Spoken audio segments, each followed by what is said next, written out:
मस्जिद मेरे बाप की थोड़ी है, मस्जिद मेरी मां की थोड़ी है। मस्जिद तो अल्लाह की होती है। मस्जिद का एक कागज है, एक डॉक्यूमेंट है। आप कब तक बोलेंगे वो उस जमाने में मुगल बादशाह था, तो फिर पुष्पमित्रा संघा से कौन इंसाफ करेगा? बताओ मेरे को। पुष्पमित्रा संघा ने कई बौद्ध धर्म के स्तूपों को तोड़ दिया, उसका इंसाफ करिए। चलिए, आप जब मुगल बादशाह को बोलते हैं तो पुष्पमित्रा संघा क्या करेगा? पुष्पमित्रा संघा के बारे में कोई नहीं बात करता। भाई, देश जिस जमाने में पुष्पमित्रा संघा थे, जिस जमाने में मुगल थे, क्या संविधान था? राजा रजवाड़ों में राइट टू इक्वालिटी थी? नहीं थी। हमारे पास एक रिटर्न कॉन्स्टिट्यूशन है और उस कॉन्स्टिट्यूशन के लिहाज से हमको काम करना पड़ेगा। पंडित मदन मोहन मालवीय ने साइन किया उस एग्रीमेंट पर। आज आप बोलते हैं हम नहीं मानेंगे उसको। देखिए, इसीलिए तो उनको मौका मिलता है कहने का। आप कहते बाबरी मस्जिद जिंदाबाद, वो कहते हैं ये बाबर की औलाद।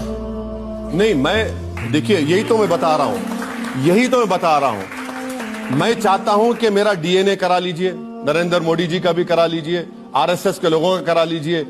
कौन आर्यन है और कौन इस देश का है मालूम हो जाएगा। मस्जिद मेरे बाप की थोड़ी है, मस्जिद मेरी मां की थोड़ी है। मस्जिद तो अल्लाह की होती है। मस्जिद का एक कागज है, एक डॉक्यूमेंट है।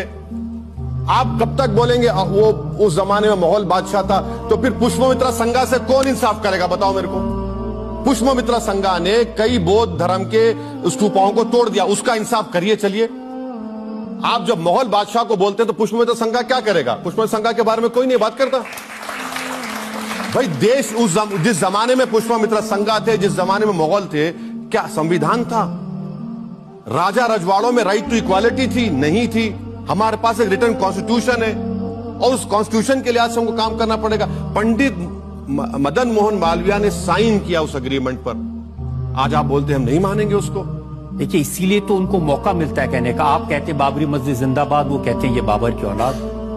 नहीं, मैं देखिए, यही तो मैं बता रहा हूं। मैं चाहता हूं कि मेरा डीएनए करा लीजिए, नरेंद्र मोदी जी का भी करा लीजिए, आरएसएस के लोगों का करा लीजिए।